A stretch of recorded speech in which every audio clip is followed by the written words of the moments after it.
My, how things have changed. It is a very different world than it was before. A long time ago, when the older generations had a job, they were grateful to be working. They would stay as an elevator operator for 40 years and retire with pride. We have changed the world, the boomers, and it's part of my job to make sure you understand how the changes came about and where we are today. Um, when I was little, people were grateful to have their jobs.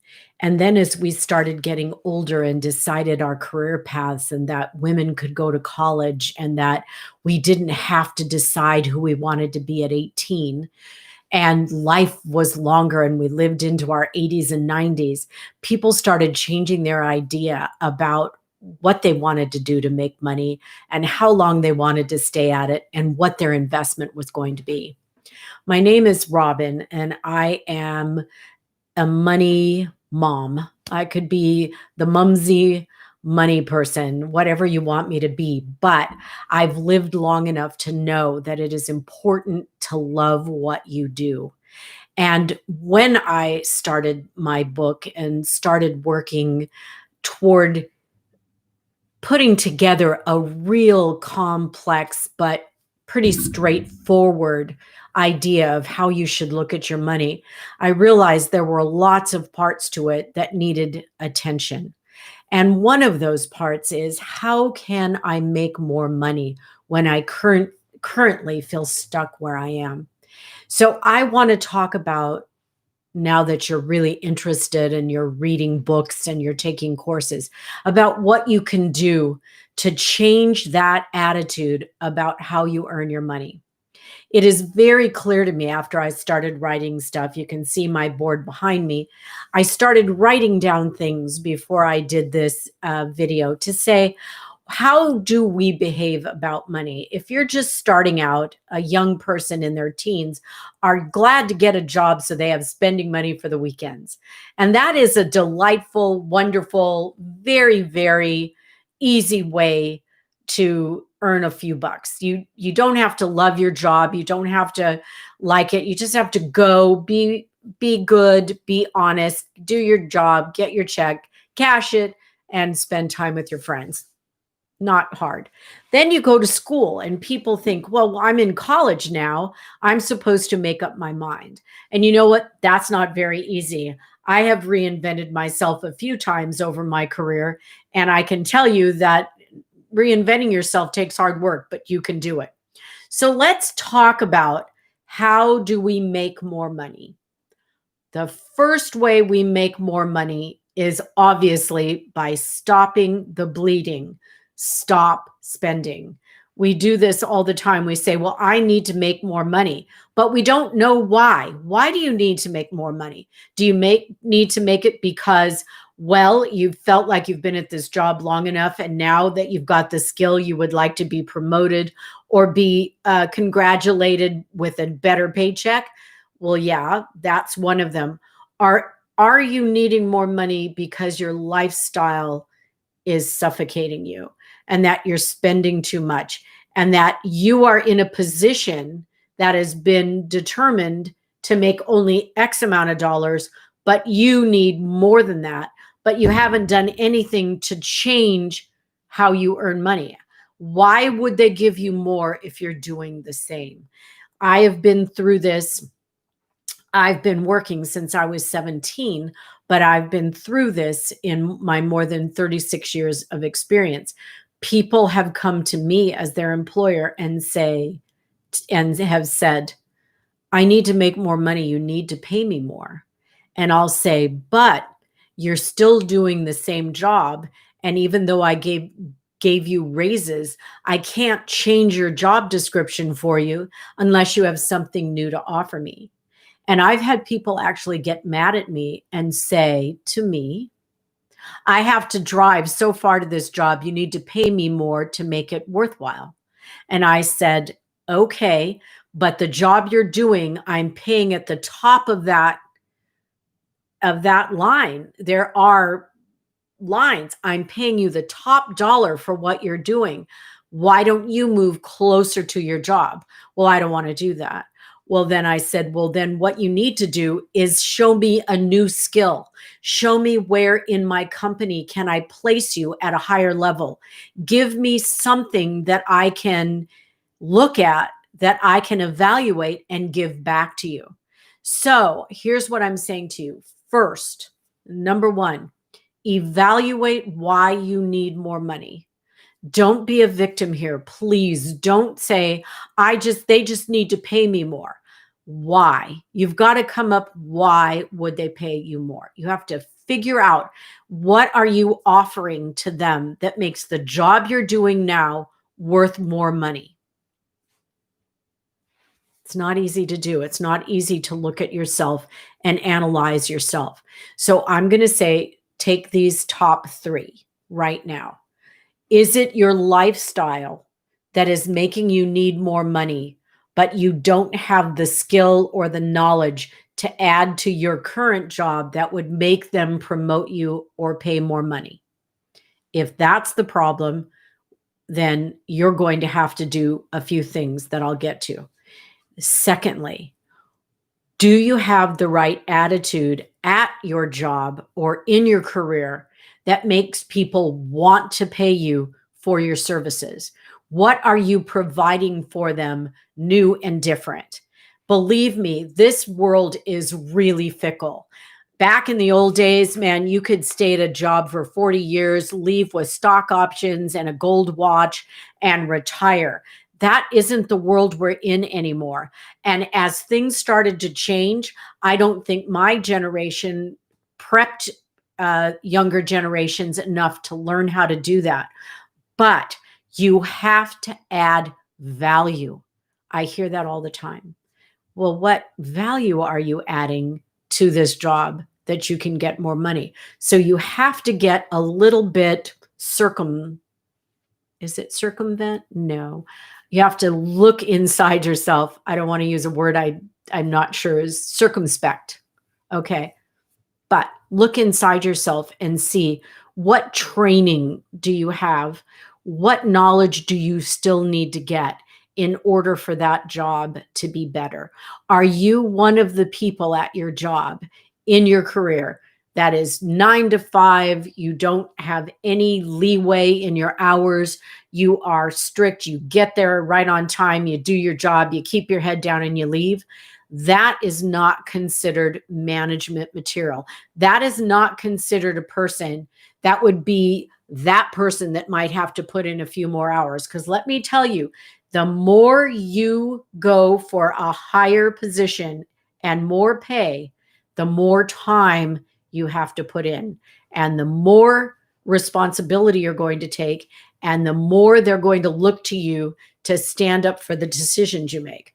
I've always said that about middle management.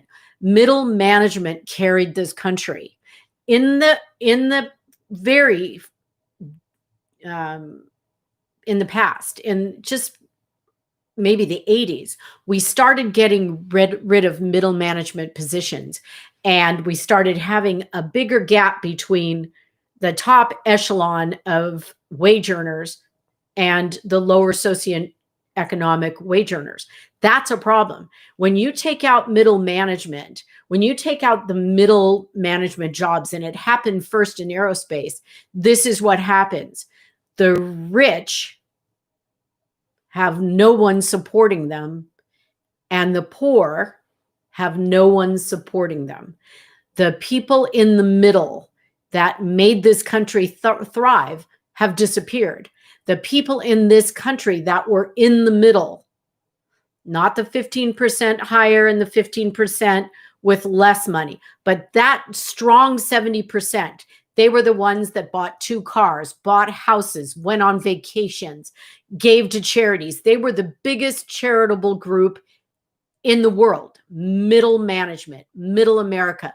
I'm not talking about where you live. I'm talking about how you thrived, how you made money. Those people supported the charities that helped the poor. They were the ones that worked for the people that made more money and made them made them richer, they were the people getting bonuses at Christmas.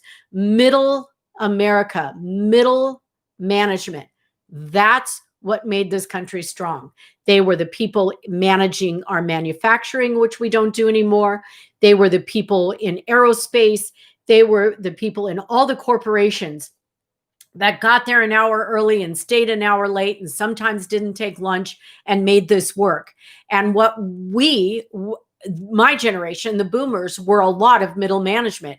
And what we didn't do was make sure that middle management would be there for generations to come. So now what I see with all you beautiful young people, and I consider young people anybody younger than me, all you beautiful young people, that you're really dissatisfied with this kind of stuck in the mud kind of situation.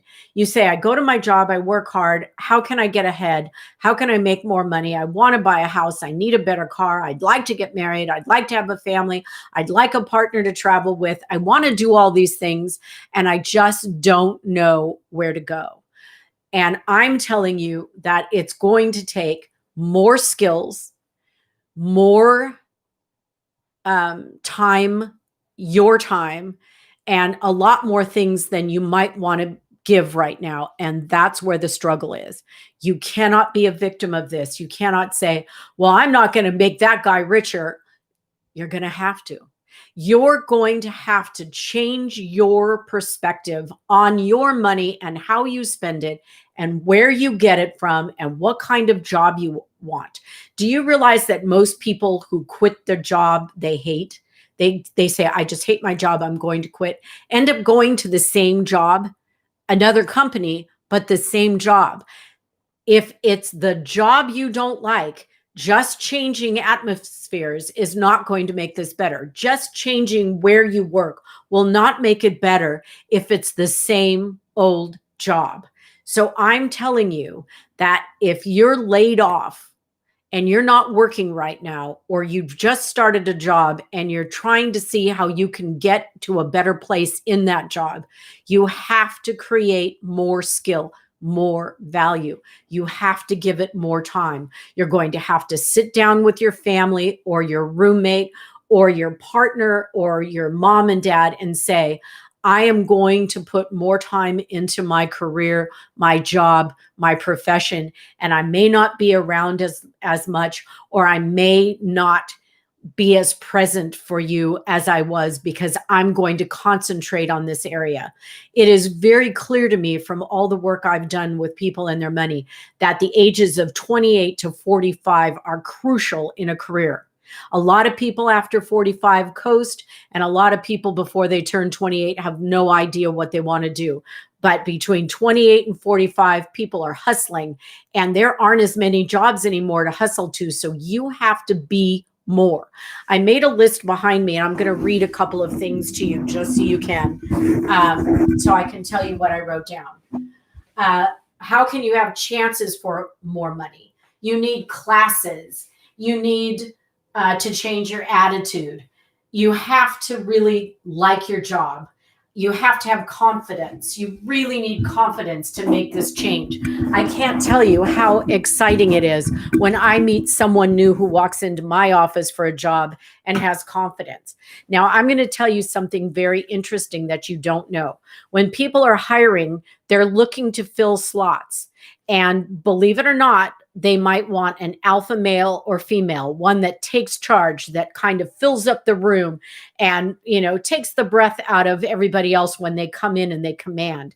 And then they want utility players, people that come in, work hard, and you can say to them, hey, Martha, can you do this for me? Can you figure this out? And they say, sure, I'll figure it out. And then they figure something out. They come back to the people and they say, look, I solved this problem. And then in the mind of the person that hired you, they go, wow, that was a good hire. That was a good hire. Do you know that even if you work in fast food, which is keeping this country alive right now, and God bless all of you, when you're working in fast food, there's a way to work up the chain there. Now, it's not a lot of money, and I know, but we appreciate those hardworking people. But when you show initiative, when you arrive a little early, when you do extra cleanup, when you are the person, and I don't know about anybody else, but how much have you appreciated the person that takes the drive up orders? That person is unbelievably bright. They're adding up things, they're talking to you, they're taking another order, they're getting it to over there. This is skill. This is skill. People who have stayed home with their children, you have a skill.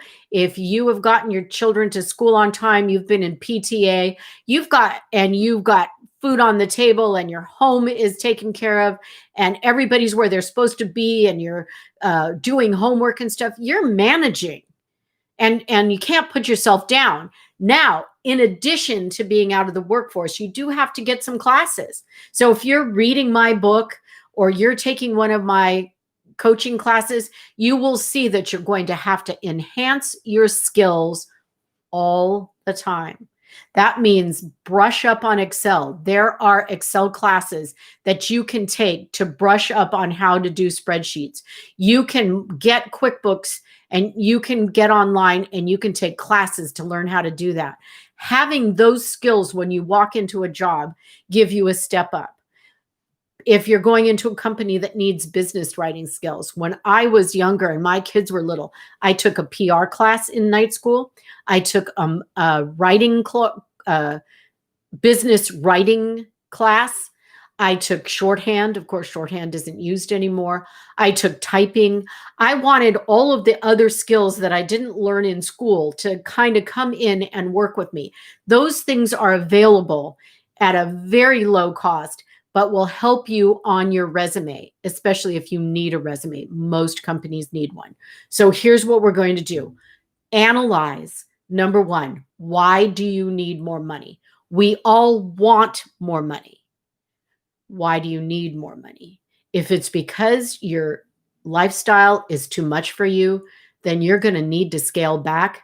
You need to read the book. You need to take some more of my coaching classes, and you need to say, why am I in over my head? And I'm not talking about student debt because I appreciate everybody who has student debt and I understand it. I'm talking about the other parts of your life where you are not keeping track of it. If you're in a bad situation, eat at home. If you have a bad attitude about your current job, analyze why you have a bad attitude. Is it because you're working for someone with whom you dislike, and don't get along? I mean, that's a big deal when you go to work every day and you don't like the people. But you have to do it. You have to do it practically. You can't just have emotion about all of this.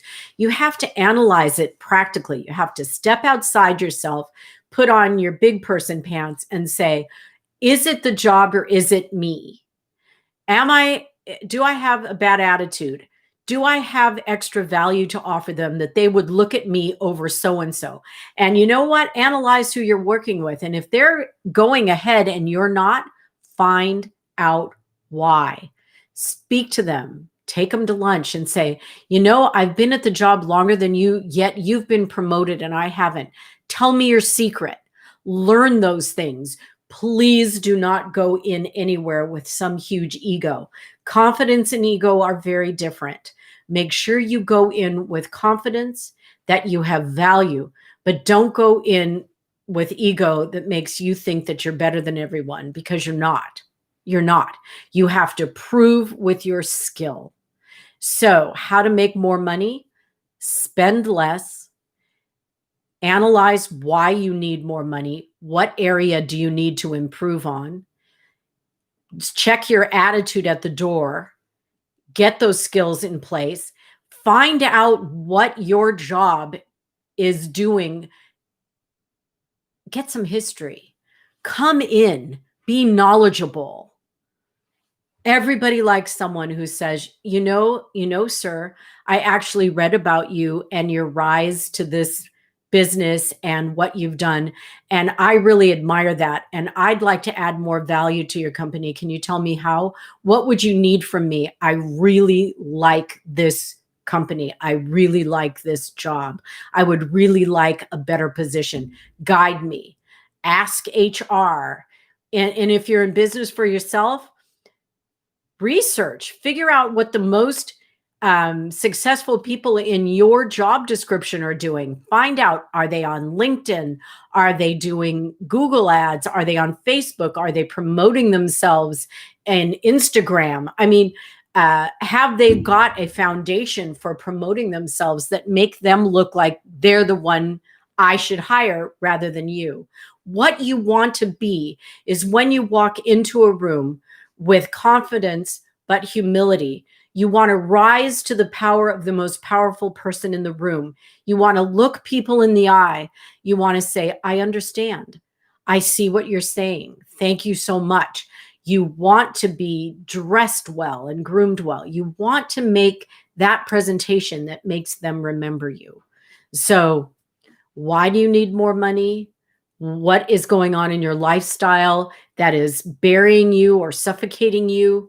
What kind of skills do you have to give to the company you're working for? Or what do you need to improve your skills in your small business to get people to hire you? Those are the things. And I have very specific things. I've got workbooks. I've got lots of things that you can use. So this part of your program is analyzation of yourself, true analyzation, absolute honesty with yourself. And you know what? A lot of times, and this is my last piece of advice, is you surround yourself by people that tell you what you want to hear. And they say, wow, you're great. They're terrible. You should have gotten that job. You should have gotten that promotion. You should quit. You've got people in your life, they're called friends, and sometimes really good friends, that are your advocates and say, oh, no, and rile you up and say, oh, you're great. When in reality, they're your friends and that's what they're supposed to say. So you need to find someone, if it's not yourself, that will tell you the truth about how you're presenting yourself to your company, to your clients, to your customers. What is it that you're doing that is keeping you in a place that you can't make more money? And I'm telling you, once you change your attitude, once you get more skill, once you add value to the skills you have, present yourself to a company, present yourself to a client, you will do a lot better. And that is taking aside, what we're talking about, analyzing your paychecks and doing all of that stuff that are in other places in my coaching group. But what you really need to do is listen to me in this day and age. You have to be confident yet humble and add value. And then you have to figure out, why am I spending so much money? And do I need that? And as soon as you put those things together, you'll wake up one morning and feel a lot better, and it will go better for you. So, and I can't say it's going to happen for everybody. The disclaimer is, of course, not everybody can pull this off, but the scoop is most of you can, and you work hard and you are successful. And I understand that you want more. And it's important to always want something better, but it's important to not need to do it because you've mismanaged your money, or that you're in a relationship that is mismanaging money. I've have hours and hours into that you can watch. So thank you. I hope this helps. Don't be a victim. Have confidence and go out there and prove to someone that you have the value they need to get you to a better place. Thank you.